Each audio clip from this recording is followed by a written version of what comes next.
Hi there, I'm Marie Amy. I'm a working mom of 3 and I use Notion to lighten my mental load.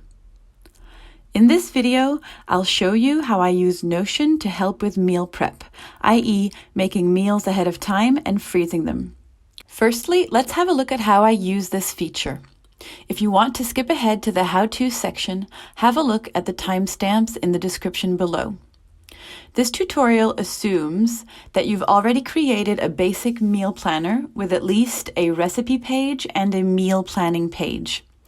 If you haven't already got that, you can check out my tutorial, also linked below.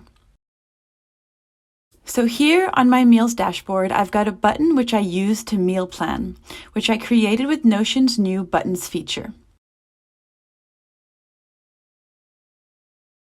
This button opens a side-by-side view of 2 pages, my meal plan on the left and my recipes on the right. You can adjust the size of the side peak to see the columns that you need. In my own planner, I've got views showing forgotten recipes, recent recipes, different tag filters, and I switch between these views while I'm meal planning. For the purposes of this tutorial, I've just got my prep view up. Let's see it in action. Right now, my prep view has no recipes, and I've only got this one salad recipe in the planner. So let's make it a prep eligible meal first, and then let's navigate back to our prep view.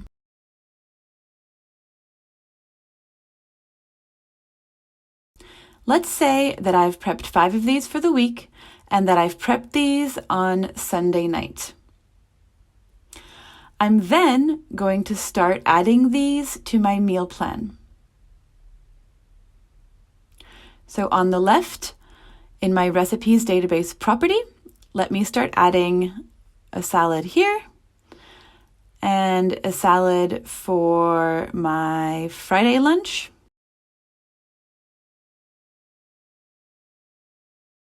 And you can see on the right that the numbers are changing.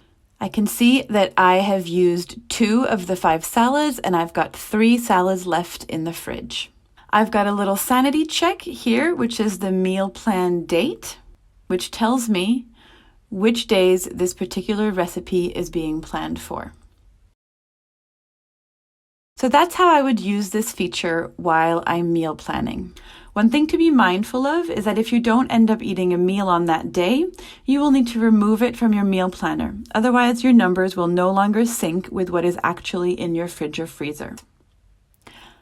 Okay, if you'd like to build this feature for yourself, here is how you would do that. Let's head back to the meal dashboard.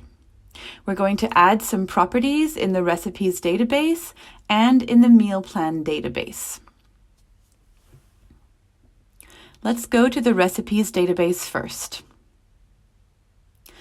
The first thing we're going to add is a checkbox property, and I'm going to call this prep.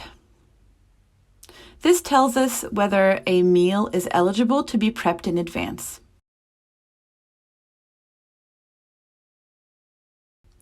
This will help us filter for these meals in our prep view. The next property we're going to add is the prep date. So this is a date property, and this is the day on which you prep your meals.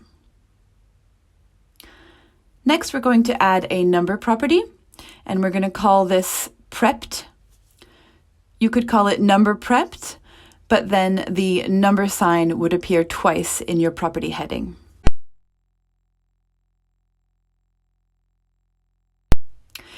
We have a few more properties to add to the recipes database, but we'll come back once we've added the properties in the meal planning database. So let's go there now. So in our meal planning database, we're going to add a roll-up. We are going to call this roll-up prepped date because that's what we're going to be pulling from the recipes database. So the property that we want is the one we just created, prep date, and the calculation should be the latest date. We are then going to add a formula, and we're going to call this prepped used. And this formula simply compares the meal date from the meal planning database to the prep date from our roll-up. The box will be checked, i.e. one meal used up, if the meal date is later than the prep date. If the prep date in the recipes database is blank, then this property will remain unchecked. The next thing we're going to add is a formula property, and we'll call this prepped yes, no. This is just looking at whether the prep date property is empty or not. If it isn't empty, the box will be checked. I use this property to filter my meal planning database and show which days and meals include prepped meals. Let's head back to the recipes database and add a few more properties. Here we are back in the recipes database, and we're going to add 3 more properties. The first is a roll-up, and I'm going to call this prepped used, and it's a relation to the meal planning database, and the property that we're pulling in is the prepped used formula we've just created. We want to count the checked values. This will sum up from the meal planning page the number of checked boxes for this recipe. This represents the total number of times your prepped recipe has been used since being prepped. Another way to think about it is that these are the meals in your freezer which are already allocated to given dates. The second property we'll add is a formula, and we're going to call this in fridge. You could also call it in freezer or remaining. This property compares the number of prepped meals and the number of used meals, and therefore tells you how many meals are unallocated. The last property we'll add is a roll-up for the meal plan date. This pulls in the dates on which your meals are allocated. As I said earlier, this is more of a sanity check. I want to see the dates on which my meals are going to be used. So we'll pull in the original dates.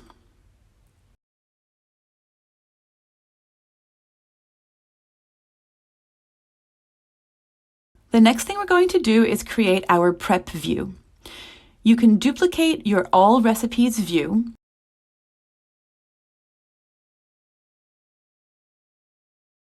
We're then going to apply a filter for the prep checkbox. Let's hide all of the properties and just add back in the ones we want. So the prep checkbox, the prep date, the number prepped, the prepped used, the in fridge property, and the meal plan date roll-up.